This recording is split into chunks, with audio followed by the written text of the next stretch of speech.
জান, তোমার একটা পিক দাও না প্লিজ।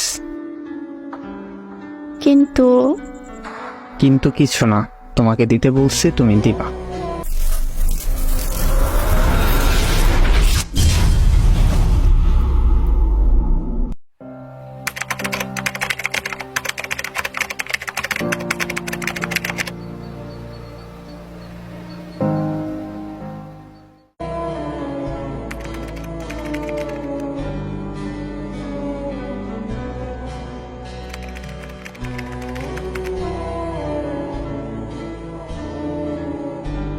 আসসালামু আলাইকুম।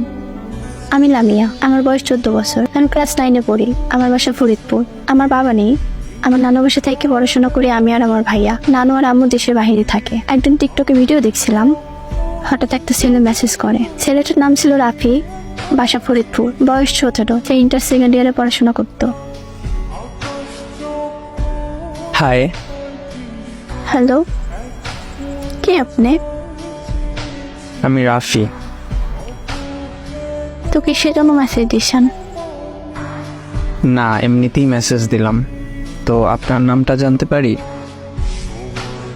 পারেন। আমার নাম লামিয়া। খুব সুন্দর নাম। ধন্যবাদ। আচ্ছা, আমরা কি ফ্রেন্ড হতে পারি? পারি। সত্যি? সত্যি। আচ্ছা, বাই, পরে কথা হবে। আচ্ছা, বাই। কিছুদিন পরে। হাই। হ্যালো। কেমন আছো? ভালো আছি। আপনি কেমন আছেন? আলহামদুলিল্লাহ, অনেক ভালো আছি। কি করো তুমি? কিছু না, বসে এসেছি। আপনি কি করেন? তেমন কিছু না, শুয়ে আছি। আচ্ছা, আমরা তো ফ্রেন্ড, তাই না? আমাকে আপনি না বলে তুমি করে বলো। আচ্ছা। আচ্ছা, তুমি কি রিলেশনে আছো? ছিল, কিন্তু সে আমাকে ছেড়ে চলে যায়। ও আচ্ছা, তোমার কি ফেসবুক আইডি আছে?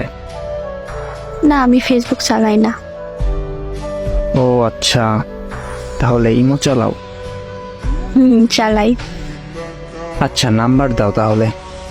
ওকে, দিচ্ছি। আচ্ছা, কল দিব? দাও।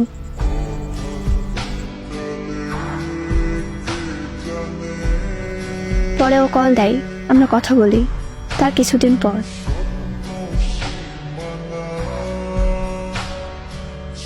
ওই আছো? বলো। তোমাকে একটা কথা বলতে চাই। কি কথা? I love you. সত্যি? হ্যাঁ, সত্যি। তুই আমাকে ভালোবাসিস না? আমিও তোকে অনেক ভালোবাসি। I love you. I love you too. এখন থেকে তুমি আমাকে জান বলে ডাক, ঠিক আছে? আচ্ছা, ঠিক আছে। আমি ওকে অনেক ভালোবাসতাম, তাই যখন ও আমাকে ভালোবাসার কথা বলে তখন আমি না করতে পারিনি, তাই আমিও রাজি হয়ে গেছিলাম। আমরা প্রতিদিন কথা বলতাম। তারপর রাফি একদিন বলে,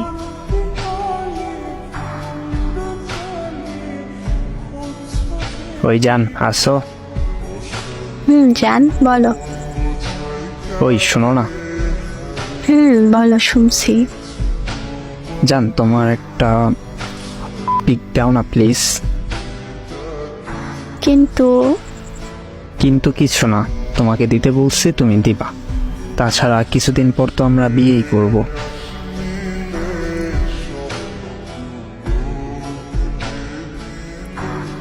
কি করতাম, ওকে খুব ভালোবাসতাম, তাই ওর কথা ফেলতে পারিনি, তাই দিছিলাম। কিছুদিন পর।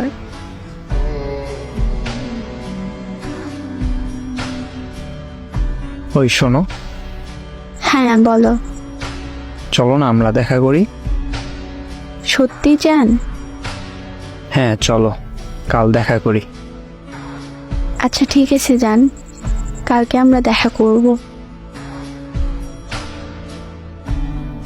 আমরা পরের দিন দেখা করি, কিন্তু আমি জানতাম না যে ও দেখা করার নাম করে উল্টোপাল্টা কাজ করবে আমার সঙ্গে। আমি ওরে নিষেধ করি, কিন্তু ও আমারে বলে, জান আমরা তো কিছুদিন পর বিয়ে করব, সমস্যা নাই। পরে আমি ওর কিছু বলিনি, কিছুদিন পরে।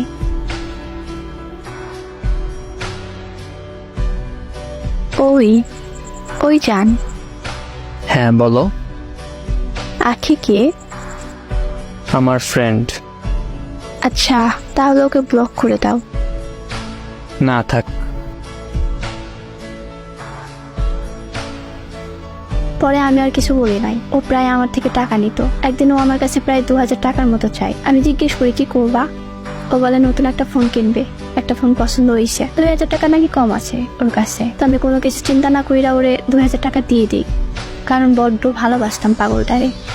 কিছুদিন পর আমি আখিরে মেসেজ দিয়ে জিজ্ঞেস করি যে রাফি তোমার কে হয়। ও বলে রাফি নাকি ওর বয়ফ্রেন্ড। আমি আর কিছু বলার মতো অবস্থায় ছিলাম না, তাই পাই বলে দিই। মেয়েটা আমারে বলে যে কে আপনি, এটা তো বলে যান। আমি শুধু বলি যে আমি লামিয়া বাই। এই কথাটা শুনে আমার খুব খারাপ লাগে। নিজেকে সামলাতে না পেরে আমি আমার হাত কাটি। কিছুক্ষণ পর রাফি আমার মেসেজ দেয়।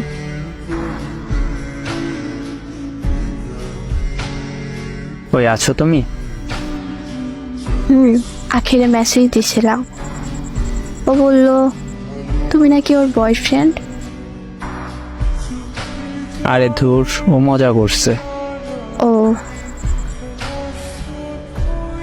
আচ্ছা যান, কাল দেখা করি। আচ্ছা ঠিক আছে।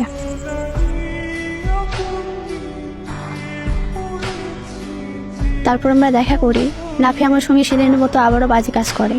আমি বাধা দিলেও আবার সেম কথা বলে সেদিনের মতো। আমি জানতাম না যে এটাই ওর সঙ্গে আমার সেই দেখা ছিল। তারপর আমি বাসায় যাই। বাসায় গিয়ে দেখি রাফি মেসেজ দিছে। মেসেজে লেখা ছিল, লামিয়া তুমি ভালো থেকো, আমি তোমার সাথে কোনো যোগাযোগ রাখতে চাই না, তাই তোমাকে সবকিছুতে ব্লক করে দিলাম। তারপর আমাকে সব জায়গা থেকে ব্লক করে দেয়। তারপর আর তার সাথে কথা হয়নি আমার।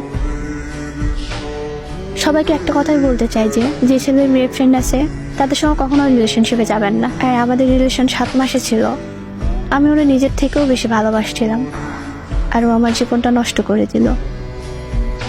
সবাইকে অনুরোধ করব, রিলেশনে যাবার আগে ভেবে দেখবেন, আর কাউকে এত সহজে বিশ্বাস করবেন না। আল্লাহ হাফেজ।